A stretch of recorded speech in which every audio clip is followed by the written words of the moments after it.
Deputy CM Pawan కళ్యాణ్కు భద్రత పెంచనున్నారు. పవన్ కళ్యాణ్కు Y+ సెక్యూరిటీ కల్పిస్తూ ప్రభుత్వం నిర్ణయం తీసుకుంది. ఎస్కార్ట్తో పాటుగా బుల్లెట్ ప్రూఫ్ వాహనం ఏర్పాటు చేస్తున్నారు. బాధ్యతలు స్వీకరించాక బుల్లెట్ ప్రూఫ్ వాహనం పవన్ కళ్యాణ్ వినియోగించనున్నారు.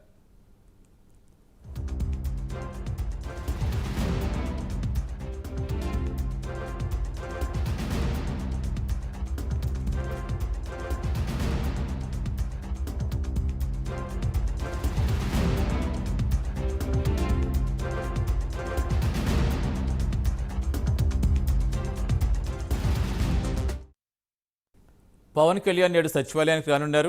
మంత్రిగా ప్రమాణ స్వీకారం చేశాక సచివాలయానికి రావడం ఇదే తొలిసారి. సచివాలయంలో 2వ బ్లాక్లో సిద్ధమవుతున్న తన ఛాంబర్ పరిశీలించనున్నారు.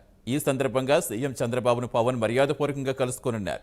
పవన్ కళ్యాణ్ రాక నేపథ్యంలో రాజధాని రైతులు పెద్ద ఎత్తున స్వాగతం పలికేందుకు సిద్ధమవుతున్నారు. కాసేపట్లో పవన్ కళ్యాణ్ గన్నవరం ఎయిర్పోర్టుకు చేరుకోనున్నారు.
మంత్రిగా ప్రమాణ స్వీకారం చేశాక తొలిసారిగా సచివాలయానికి వెళ్లున్నారు పవన్ కళ్యాణ్. పూర్తి సమాచారం ఇచ్చేందుకు మా ఏపీ బ్యూరో చీఫ్ రాజు జాయిన్ అవుతున్నారు. గుడ్ మార్నింగ్ రాజు. సో ఎన్ని గంటలకి ఎయిర్పోర్ట్కి చేరుకుంటారు పవన్ కళ్యాణ్? ఏ టైంకి సచివాలయానికి వెళ్ళబోతున్నారు?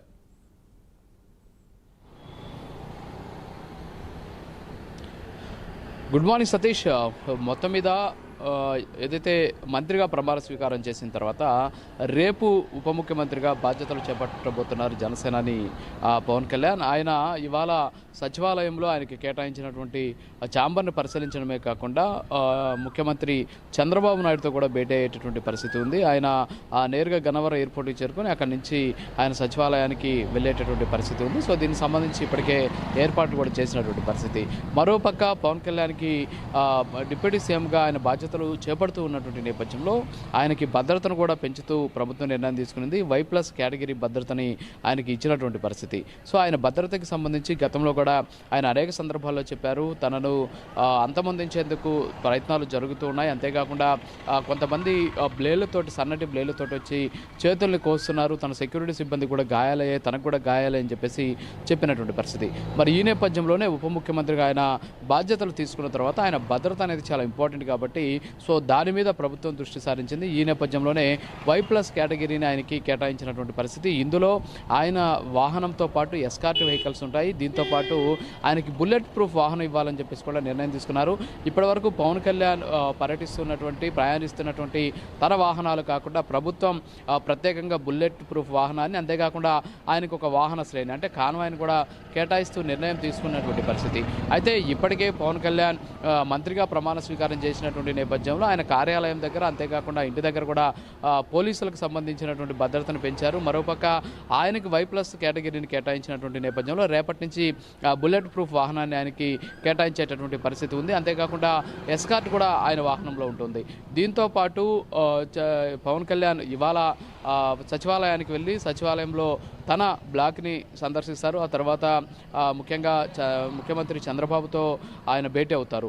భేటీ అయిన తర్వాత కొన్ని రాష్ట్రానికి సంబంధించినటువంటి అంశాల పట్ల వాళ్ళిద్దరు కూడా చర్చించేటటువంటి అవకాశాలు కనిపిస్తున్నాయి. మరోపక్క ఆయనకు కేటాయించినటువంటి శాఖల మీద కూడా రేపు బాధ్యతలు స్వీకరించిన తర్వాత వెంటనే ఆ శాఖల మీద ఆయన రివ్యూ చేసేటటువంటి అవకాశాలు కనిపిస్తున్నాయి. ఎందుకంటే అటు గ్రామీణాభివృద్ధి శాఖ కావచ్చు, అంతేకాకుండా పంచాయతీరాజ్ శాఖకి సంబంధించి అనేక అంశాలు పెండింగ్లో ఉండడం, గ్రామాల్లో చాలా ఇబ్బందులు పడుతూ ఉండడం, ఇప్పటి వరకు కూడా సర్పంచులు అలాగే స్థానిక సంస్థలకి సంబంధించినటువంటి నిధులను నిర్వీర్యం చేసినటువంటి పరిస్థితుల నేపథ్యంలో దాని మీద కూడా ఆయన రివ్యూ చేసేటటువంటి అవకాశాలు కనిపిస్తున్నాయి. సో మొత్తానికి డిప్యూటీ సీఎంగా పవన్ కళ్యాణ్ రేపు బాధ్యతలు స్వీకరించిన వెంటనే కూడా తన యాక్షన్ మొదలు పెడతారు అనేటటువంటి వాదన వ్యక్తమవుతూ ఉన్నటువంటి పరిస్థితి. సో మొత్తానికి ఇవాళ ఆయన సచివాలయానికి చేరుకొని తన ఛాంబర్ని పరిశీలించిన తర్వాత చంద్రబాబుతో భేటీ అయ్యేటటువంటి అవకాశాలు ఉన్నాయి.